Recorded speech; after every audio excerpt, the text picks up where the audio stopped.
নরসিংদীর বৃহত্তম উপজেলা রায়পুরার বিস্তীর্ণ চরাঞ্চলে নিষিদ্ধ আওয়ামী লীগের নেতাকর্মীদের অস্ত্রের প্রশিক্ষণ দেওয়ার অভিযোগ পাওয়া গেছে। ইউনিয়নের সাইদাবাদ স্কুল মাঠে যুবলীগ ও ছাত্রলীগের নেতাকর্মী সহ ফ্যাসিবাদী আওয়ামী লীগের লোকজনকে দেওয়া হচ্ছে এই প্রশিক্ষণ। আওয়ামী সন্ত্রাসীদের প্রশিক্ষণ দিচ্ছেন বাংলাদেশ সেনাবাহিনীর অবসরপ্রাপ্ত সার্জেন্ট জসিমউদ্দিন ও নজরুল ইসলাম।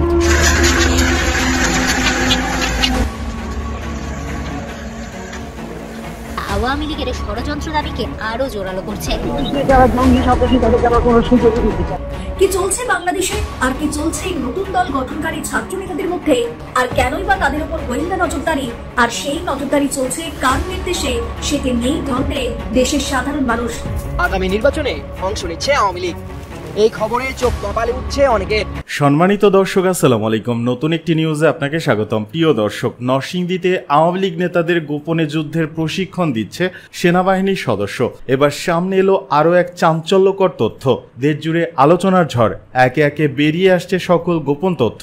এদিকে নতুন কৌশল নিয়ে এগোচ্ছে আওয়ামী লীগ। নতুন প্রতীক ও নতুন নামে নির্বাচনে অংশ নিতে মাঠে নেমেছে আওয়ামী লীগ। জানা গেল চাঞ্চল্যকর তথ্য। অপরদিকে কেন গোয়েন্দা নজরদারিতে হাসনাত আব্দুল্লাহরা? এনসিপি ভেঙে নতুন দল গঠন করবে হাসনাতরা? অবশেষে জানা গেল আসল সত্য। প্রিয় দর্শক, আমাদের আজকের ভিডিওতে অত্যন্ত গুরুত্বপূর্ণ তথ্য শেয়ার করা হয়েছে।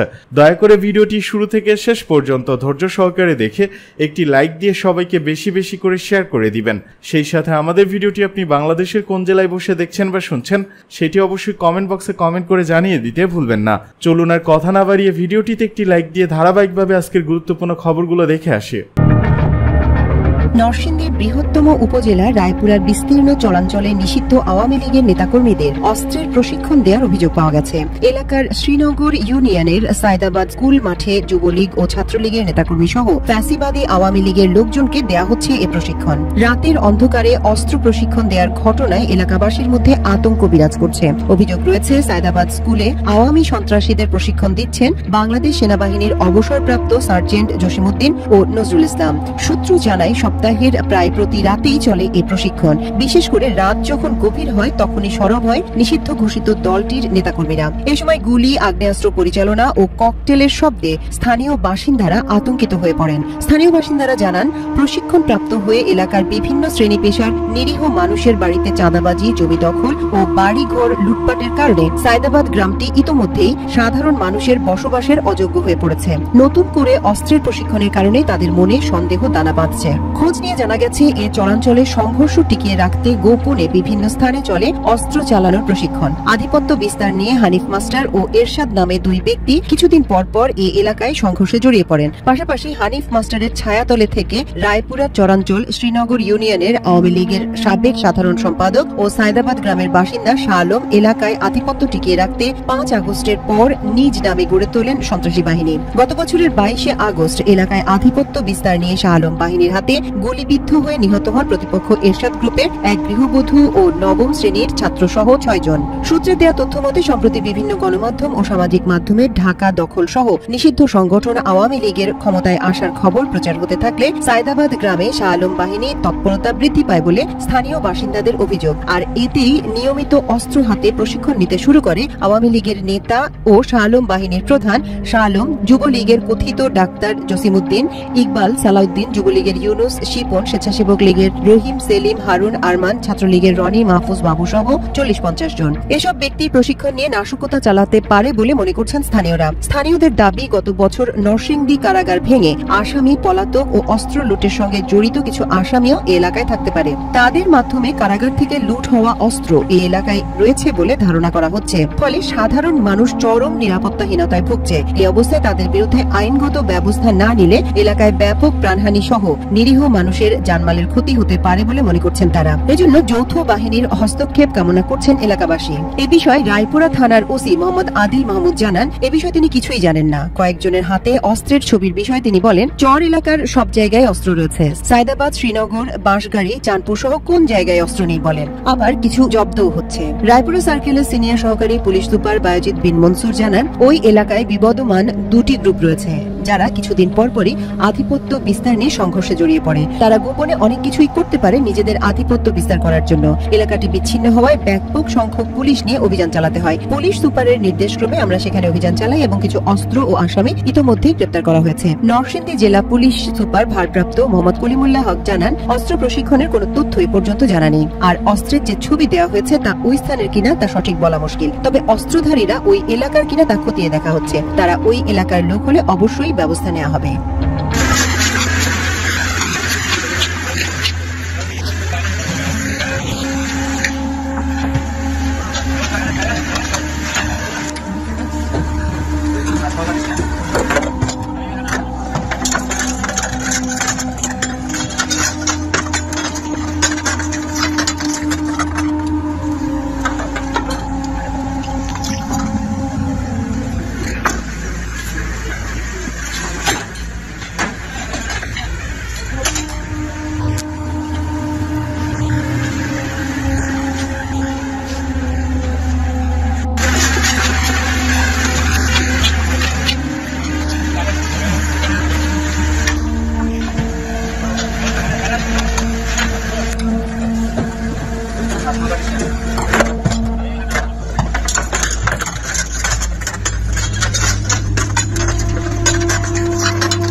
অন্তর্বর্তী সরকারের পক্ষ থেকে আমি প্রধান নির্বাচন কমিশনারের কাছে চিঠি পাঠাবো। বিচার না হওয়া পর্যন্ত আর আল্লাহকে ডাকেন। আগামী নির্বাচনে অংশ নিচ্ছে আওয়ামী লীগ। এই খবরে চোখ কপালে উঠছে অনেকের। দলটির কার্যক্রম তো নিষিদ্ধ, নেতারা বিচারের মুখোমুখি, প্রতীক বাতিল, তবুও কিভাবে? আসলে এই অংশগ্রহণটা হচ্ছে না খোলামেলা ভাবে, বরং পর্দার আড়ালে। বিশ্লেষকরা বলছেন, ক্ষমতা হারিয়ে পালিয়ে যাওয়া আওয়ামী লীগ এখনো মাঠ ছেড়ে দেয়নি।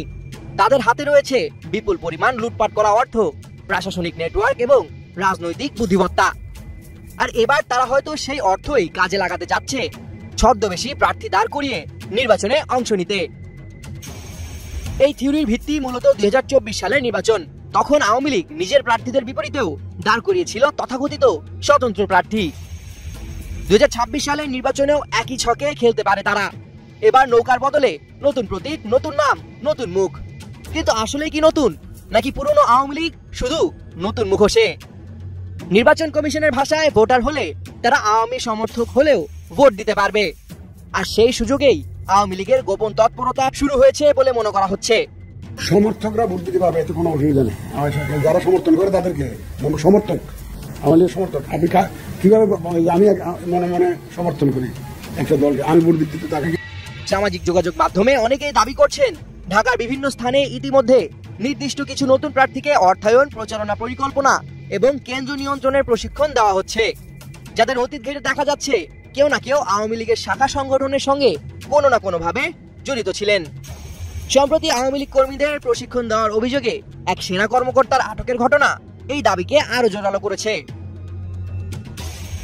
সংশ্লিষ্টরা মনে করছেন সরকার তাদের নির্বাচনে অংশ নিতে দেবে না, কিন্তু তারা মাঠে থাকবে না, এই চিন্তাই বোকামি। ফেব্রুয়ারি নির্বাচন সামনে রেখে এক অদ্ভুত দ্বিধার জালে আটকে যাচ্ছে বাংলাদেশের ভোটাররা। যাদের ভোট দেবেন তারা আসলে কারা? সত্যি নতুন কেউ, নাকি পুরনো কোনো ছায়া? এনসিপির কেন্দ্রীয় কার্যালয় থেকে 24 ঘন্টার মধ্যে সশরীরে হাজির হয়ে কারণ দর্শানোর নোটিশ জারি করেছিল হাসনাত সার্জিসের বিরুদ্ধে।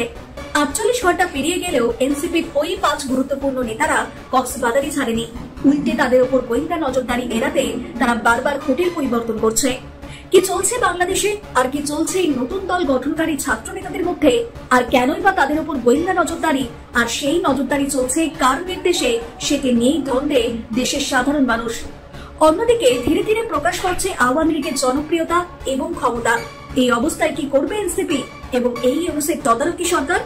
ছাত্রনেতা এবং জামাতের ইচ্ছার বিরুদ্ধে গিয়ে শুধুমাত্র বিএনপিকে খুশি করতেই ফেব্রুয়ারিতে ভোটের ঘোষণা দিয়েছেন ইউনূস সাহেব।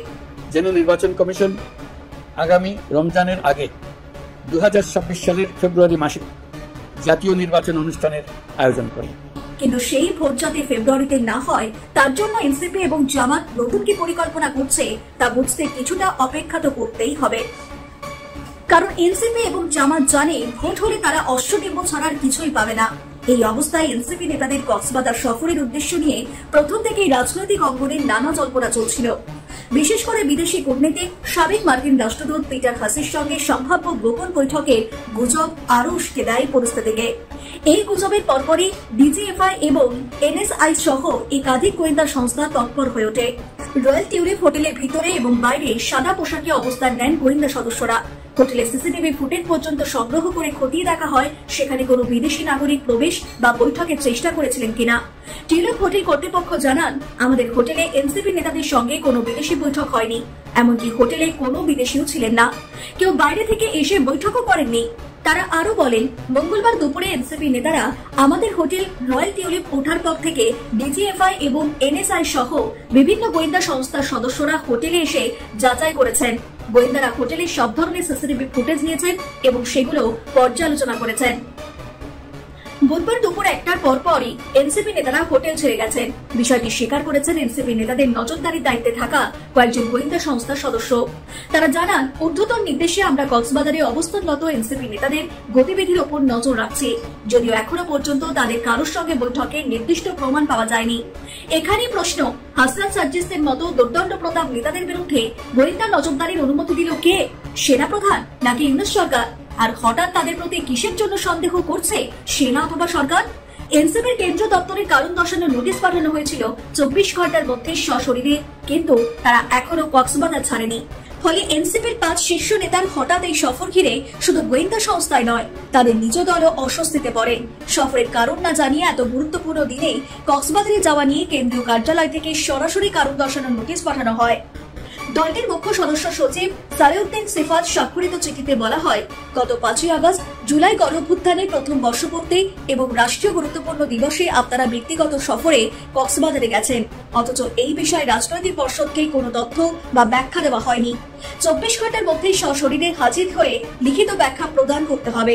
এনসিপি নেতারা জেলা পুলিশের কাছে কোনো প্রোটোকল চাননি, তবুও তাদের গতিবিধি ঘিরে সতর্ক রয়েছে পুলিশ। কক্সবাজার জেলা পুলিশের মুখপাত্র অতিরিক্ত পুলিশ সুপার জসিমউদ্দিন বলেন, এনসিপি নেতারা এখন শহরের প্রাসাদ প্যারাডাইস হোটেলে অবস্থান করছেন। তাদের নিরাপত্তা বিবেচনায় হোটেল ঘিরে অতিরিক্ত পুলিশ মোতায়েন করা হয়েছে। সফরের 2 দিন পার হলেও এখনো পরিষ্কার হয়নি এই সফরের প্রকৃত উদ্দেশ্য। গোয়েন্দা সংস্থাগুলো বলছে এখনো পর্যন্ত কোনো গোপন বৈঠকের প্রমাণ মেলেনি, তবে নজরদারি অব্যাহত রয়েছে। অন্যদিকে রাজনৈতিক মহল বলছে বিদেশি যোগাযোগের গুজব পুরোপুরি উড়িয়ে দেওয়া যাচ্ছে না। কক্সবাজারের পর্যটন নগরীতে হঠাৎ এই ধরনের সফর এবং তা ঘিরে ব্যাপক গোয়েন্দা তৎপরতা এক অস্বাভাবিক পরিস্থিতির জন্ম দিয়েছে। সবার চোখ এখন প্রাসাদ প্যারাডাইস হোটেলের দিকে। তবে কি এবার এখান থেকেই নতুন দলের আত্মপ্রকাশ করবে, নাকি দেশ ত্যাগের পট ও পরিকল্পনা করতে কক্সবাজারে এনসিপি নেতারা কোন উদ্দেশ্য নিয়ে এসেছেন তার সময়ই বলবে। এদিকে কলকাতায় পার্টি অফিস খুলেছে আওয়ামী লীগ, নজর এড়াতে নতুন কৌশল। ছাত্র জনতার আন্দোলনের মুখে গত বছরে 5 আগস্ট পতন হয় আওয়ামী লীগ সরকারের। পরে দলটির কার্যক্রম নিষিদ্ধ করা হয়েছে। ক্ষমতাচ্যুত হওয়ার পর দলটির বিপুল সংখ্যক নেতাকর্মী পালিয়ে আশ্রয় নিয়েছেন ভারতে। দেশটিতে আশ্রয় নেওয়া নেতাকর্মীদের বড় অংশটি থাকে পশ্চিমবঙ্গে। বাংলাদেশে কার্যক্রম নিষিদ্ধ হওয়া আওয়ামী লীগের নেতাকর্মীরা ভারতে শুধু অবস্থানই করছে না, দলীয় কার্যালয় খুলে রাজনৈতিক কার্যক্রমও চালাচ্ছেন। শুক্রবার ব্রিটিশ সংবাদ মাধ্যম বিবিসি বাংলার এক প্রতিবেদনে বলা হয়েছে, কলকাতার একটি বাণিজ্যিক কমপ্লেক্সে রাজনৈতিক কার্যালয় খুলে সেখানে দলের নেতাকর্মীরা নিয়মিত যাতায়াত করছেন। এদের অনেকেই মাত্র 1 বছর আগেও বাংলাদেশের সবথেকে ক্ষমতাসীন রাজনৈতিক ব্যক্তিদের মধ্যে অন্যতম ছিলেন। তারা আওয়ামী লীগ ও এর সহযোগী সংগঠনগুলোর শীর্ষ এবং মধ্যম স্তরের নেতা। এর আগে 2024 সালের 5 আগস্ট শেখ হাসিনা বাংলাদেশ ছাড়ার পরে কয়েক মাসে আওয়ামী লীগের নেতাকর্মীদের মধ্যে যারা ভারতে অবস্থান করছেন তারা নিজেদের মধ্যে ছোটখাটো বৈঠক বা দলীয় দপ্তরের কাজকর্ম চালাতেন নিজেদের বাসা বাড়িতেই। বড় বৈঠকগুলো অবশ্য করতে হতো কোনো রেস্তোরাঁ বা হল ভাড়া করে। একটি বাণিজ্যিক ভবনের 8 তলায় লিফট দিয়ে উঠে বাঁ দিকে গেলেই সারি সারি বাণিজ্যিক প্রতিষ্ঠানের কার্যালয়। করিডোরের 2 দিকে হালকা বাদামি রঙের একের পর এক দরজা, তার মধ্যেই একটিতে আওয়ামী লীগের পার্টি অফিস। স্থানীয়দের নজর এড়াতে নতুন কৌশল বেছে বেছে নিয়েছে আওয়ামী লীগের নেতাকর্মীরা। সাধারণত আওয়ামী লীগ বা তার অঙ্গ সংগঠনের কোনো অফিসে শেখ মুজিবুর রহমান এবং শেখ হাসিনা ছবি রাখা হয়। এছাড়া দলীয় বিভিন্ন ব্যানার ফেস্টুন থাকে পার্টি অফিসে। তবে কলকাতার অফিসটিতে কোনো সাইনবোর্ড শেখ হাসিনা অথবা শেখ মুজিবুর রহমানের কোনো ছবি নেই কোথাও। মানুষের নজর এড়াতে এমন সিদ্ধান্ত নিয়েছে আওয়ামী লীগের নেতাকর্মীরা। তারা বলছেন নিয়মিত দেখা সাক্ষাৎ, বৈঠক ইত্যাদির জন্য একটা ঘর দরকার ছিল, এটা পাওয়া গেছে।